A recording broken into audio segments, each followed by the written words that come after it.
Hi, I'm Teacher Grace. Today, I'll be teaching you a subject in English 8.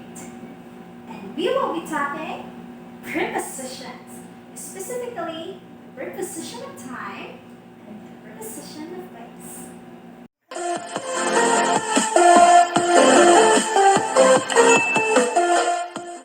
Today, we have 3 objectives. The first one is to help us understand what is preposition and its types. And again, we will be specifically talking about the 2 prepositions only, which are the preposition of time and the preposition of place. The second objective is to help students construct sentences using the appropriate prepositions of time and place. And the third is to value the importance of using prepositions in your daily conversations. So in advance, I provided my students with a list of prepositions worksheets and the folktale The Mouse Princess worksheets. Good morning, everyone. Are you ready for a brand new day? Can I hear you say yes? Okay, that's great, that's lovely. It's nice to have you here today. Before we will start the day, Nephi, could you lead the opening prayer for us? Class, please stand up for the opening prayer. Oh, that's very heartwarming prayer, Nephi. Thank you.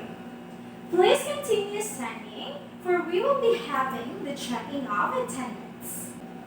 Before you will sit down, kindly pick pieces of trash and make sure to throw it in our garbage can.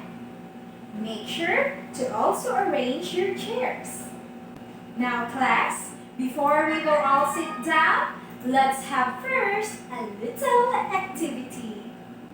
The activity we will be having today is very easy. We will just watch a video of a dance named Move and Freeze. Okay? So, just watch the video and go along with the dance. Whoa! Did you have fun with that activity? Yeah! So, right. Surely we will do it next time. A round of applause for all of us. And now you may all sit down. What we did today is just like what we had yesterday. What was it again, Lehigh? Can I hear you answer? Yes, that's correct. We talked about verbs. And so, what is verbs? Yes, Sarah? That's correct. Verbs are words that talks about actions. Now, what are some of the action words and verbs we can find in our tense activity? Yes, Jacob. Very good. In our tense activity, we have the move, the freeze, the shake, the jump, and the turn. So those words are examples of action word or what we call verb. Let's go on class for Nicole, Jacob, and Sarah. I guess you are all good with our topic about verb and are now ready for our next topic. As you can see, we have here a sentence. Amulek, could you read the sentence for us? Thank you, Amulek. Now, class, have you noticed something about our sample sentence? Can I hear an answer from the class? Very good observation, Aman. Yes. If we will just read that sentence just like that, we cannot fully comprehend what the author or the speaker is trying to convey. It isn't clear how the dog and the table are related to one another. But now, Let me show you again the next picture. With this picture, can you now tell me what is the missing word in our previous sentence? Yes, Amnay. Oh, that's correct. The missing word in our previous sentence is the word under. And now, do you know what part of speech the word under belongs? So class, what do you think is the answer? Yes, that's correct. It is a preposition. So now, what is preposition? A preposition is a word that expresses a relationship between the noun and another word. And in this case, the word under tells the relationship of the dog in position to its relation to the table. In preposition, there are many types of it. Zedekiah, could you tell me what are the 6 types of prepositions? Yes, that's correct. The 6 types of prepositions are: first, the preposition of time.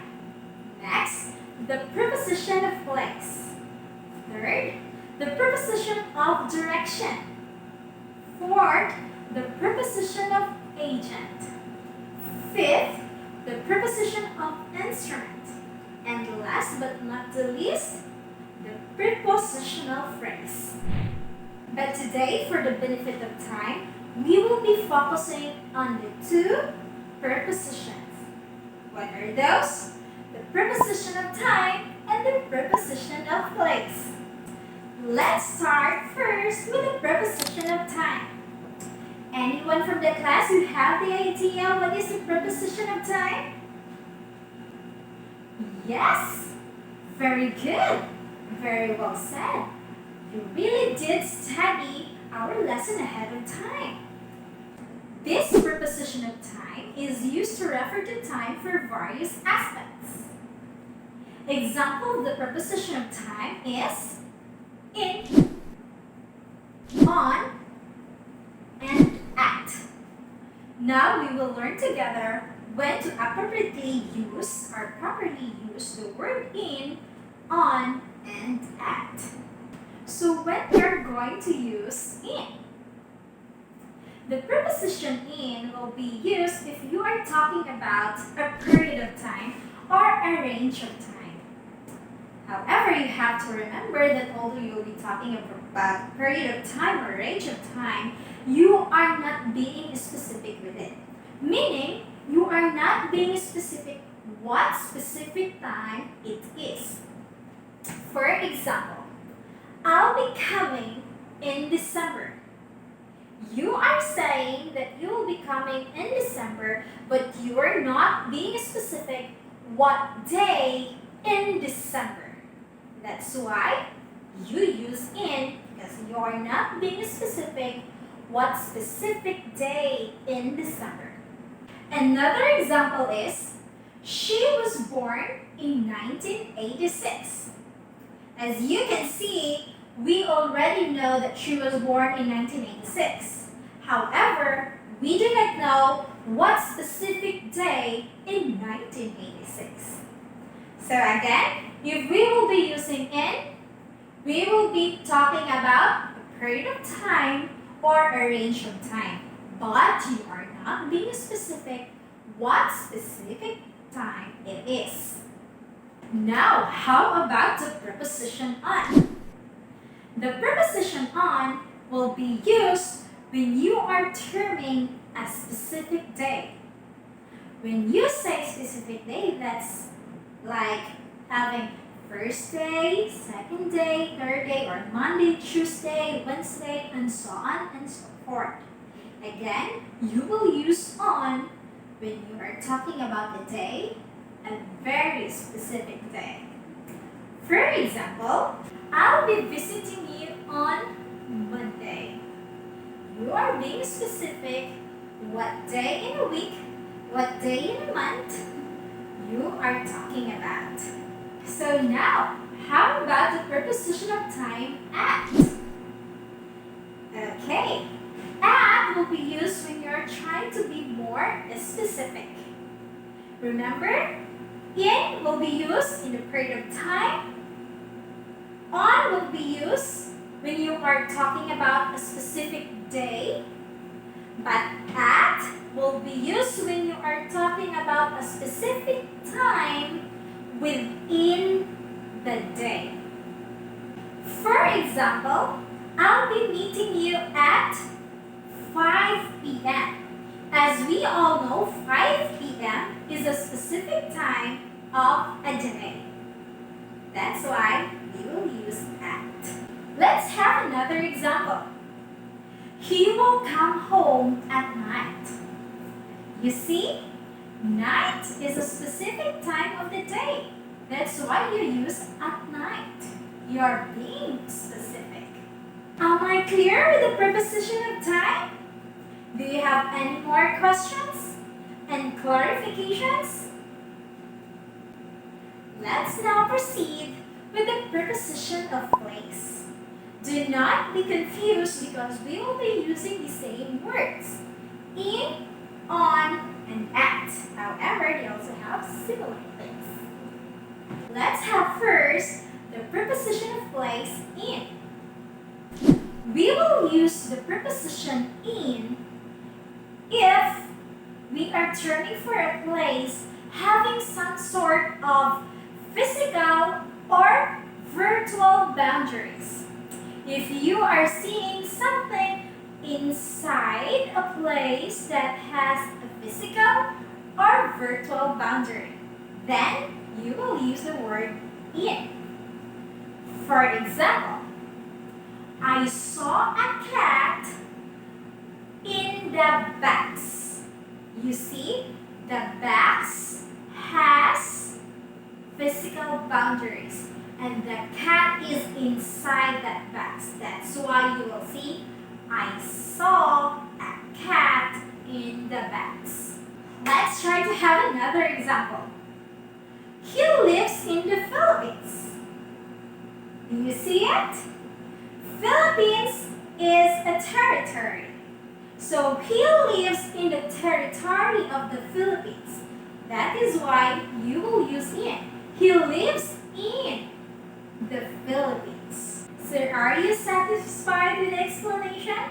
Or do you have any confusions and questions? Okay, very well. I think you are ready for the next preposition. And that is the preposition of place, on. The preposition of place on will be used when something is placed on a surface. For example, the cat is on the box. As you can see in the picture, the cat is on the surface of the box. He is not inside the box. He is not under the box or beside the box. He is on the surface. That's why you will say the cat is on the box. Now let's move on. How about the last preposition of place, the word at? We will be using at when you are trying to be more specific with what place. For example, I saw the ring at the bus stop. You see it? At the bus stop. You are being very specific where or which place. At the bus stop. Another example is, I was harassed by those set of students at the entrance gate. Did you see it again? At the entrance gate. You are being very specific which place in the school. At the entrance gate. Okay? So that is it. The preposition of time and the preposition of place. Let's try to have a little recap. Now, What are the prepositions we can find in the preposition of time? Yes, Layman. Very good. A round of applause for Layman.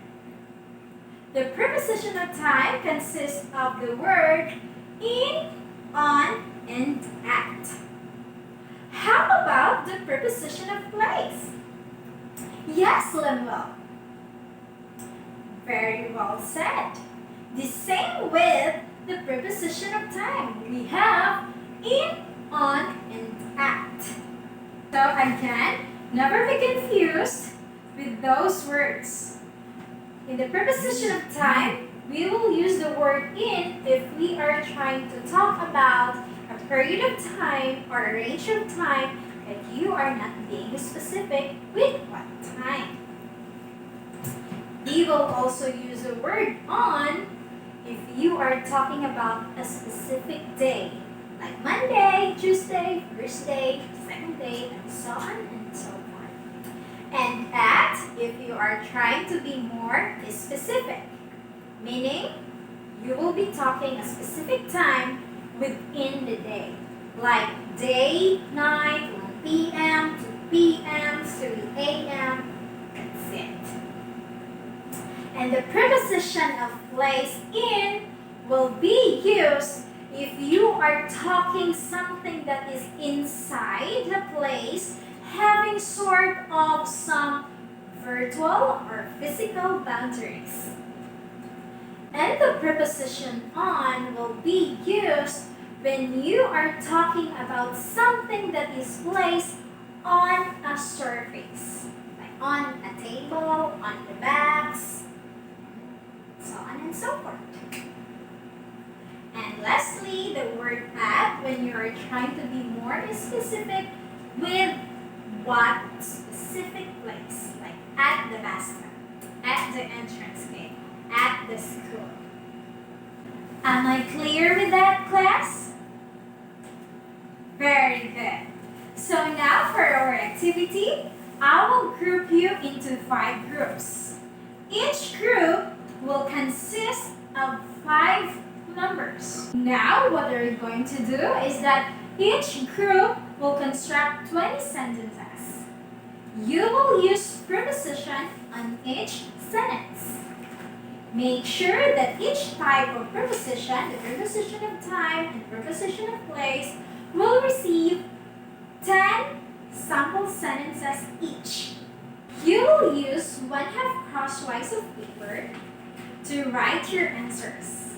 You will only have 5 minutes to do it as a group.